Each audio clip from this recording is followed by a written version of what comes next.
নমস্কার বন্ধুরা, সবাই কেমন আছেন? আশা করি খুব ভালো আছেন। আপনাদের আশীর্বাদে আমিও খুব ভালো আছি। কাকলির আবারও শর্ট ব্লকে নিয়ে চলে এসেছি একদম অথেন্টিক বেগুন পোড়া। তো বেগুন পোড়া অথেন্টিক কেন বললাম, নিজের গাছ থেকে এই রকম বেগুন পেড়ে বেগুন পোড়া খেলে একে অথেন্টিক বলবো না তো আর কি বলবো বলুন বন্ধুরা। বেগুন পোড়া সাধারণত সবাই খান, বাজার থেকে কিনে এনেই খান।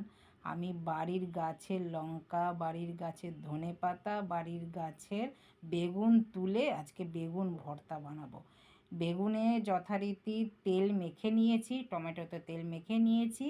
বেগুন পোড়া মাখতে সবাই জানেন, এটা আর নতুন কিছু বলার নেই। তো এই বেগুন পোড়া কিন্তু অন্য বেগুন পোড়ার থেকে একটু টেস্টি হবে।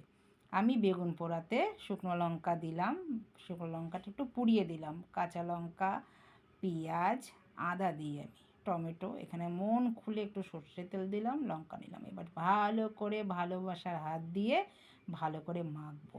এই মাখাটাতেই ধনেপাতা দিয়েছি, গাছের ধনেপাতার কি গন্ধ, আহ কি টেস্ট!